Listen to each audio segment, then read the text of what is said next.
আসসালামু আলাইকুম রহমতুল্লাহি ওবরকাতু। লতিরাজ এগ্রোর পক্ষ থেকে আপনাদের সবাইকে আন্তরিক মোবারকবাদ।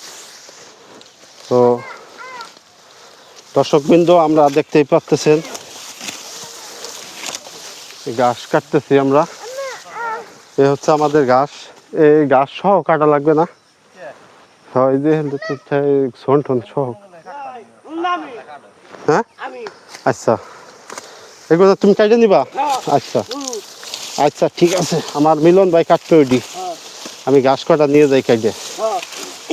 আচ্ছা, হ্যাঁ, মিলন ভাই এই ঘাস কাটা দিয়ে দিবা না? হ্যাঁ, আগে বড় ভাই রাজীব, আমার মিলন ভাই প্রতিবন্ধী লোক, প্রতিবন্ধী ভাতা পায় 5,000 করে আমরা। হ্যাঁ, তাই তো ভালোই। আমি আমার মিলন ভাইয়ের জন্য প্রতিবন্ধী ভাতার একটা ব্যবস্থা করে দিছি। সংসদে বিল পাস করাই দিছি, আপনারা সবাই দোয়া করবেন। এই কটা সব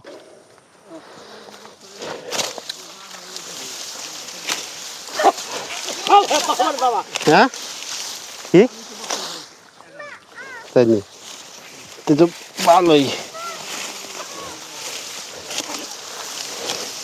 আর যাদের আমরা পরবর্তী ভিডিওতে দর্শকদেরকে দেখানোর চেষ্টা করবো খাল পরে নিয়ে আমাদের পানি কচু কত বড় বড় হয়েছে নাকি। ইনশাল্লাহ একটু পরে আপনারা ভিডিও পাবেন। এই ভিডিওর সাথে যারা যুক্ত থাকবেন, লাইক কমেন্ট শেয়ার দিয়ে আমাদের সাথে আপনারা এই ভিডিওর সাথে যুক্ত থাকেন। আমরা পরবর্তী ভিডিওতে আপনাদেরকে দেখাবো যে আমরা কীরকম কচু আবাদ করলাম। এই যে এই জায়গায় কিছু দেশি কচুর চারা আবাদ করছি, আপনাদেরকে দেখাই। এই যে চারাগুলো দেখতেছেন, এই যে কচুর চারা, এগুলো কিন্তু পানি কাঠ কচুর চারা আমরা গাড়া দিছি এই জায়গায়। এই যে এইগুলো আমরা যে কচুগুলো চাষ করি, এটা হচ্ছে কাঠ কচুর চারা। কিছু চারা এই যে আমাদের মেহমান আসছিল, এই জন্য আমরা এই যে কিছু শাক নিছি, আর এই চারাগুলো গাড়া দিয়ে রাখছি। অনেক ভাই ফোন করছেন ইতিমধ্যে, সারা বাংলাদেশ থেকে অনেক ভাই ফোন করেন এবং ফোন করছেন এই চারার জন্য। যাদের লাগবে এই স্বয়ংসম্পন্ন এক একটা কোয়ালিটি ফুল চারা আপনাদেরকে দেখাই, না দেখলে বুঝবেন না। এই যে কাঠ কচুর চারা কিন্তু এই যে এমন সুন্দর সুন্দর চারা হয়। এই চারাগুলো এই যে আমরা প্রসেসিং করে এই যে অলরেডি এই যে দেখতেই পাচ্ছেন লতি বাইরে গেছে।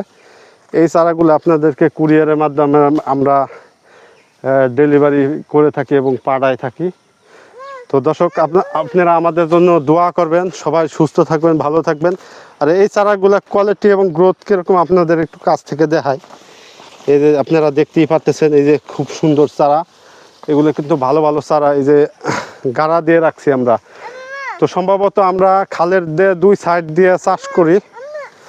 আমরা এই চারাগুলো ওই জমিতে রাখতে পারি না, এই জন্য আপনাদের জন্য গাড়া দিয়ে রাখছি। যারা নেবেন আমাদের সাথে যোগাযোগ করলে আপনারা পেয়ে যাবেন এই চারাগুলো। এই যে চারা কোয়ালিটি এবং গ্রোথ দেখেন, এগুলো কিন্তু সব এই যে চারা ঈদের আগের দিন এক ভাইকে 2,000 চারা এই জায়গা থেকে দিছি, আরও 2-3 হাজার চারা এখানে আছে সংগ্রহ করার মতো। সবাই ভালো থাকবেন, সুস্থ থাকবেন। আসসালামু আলাইকুম রহমতুল্লাহ।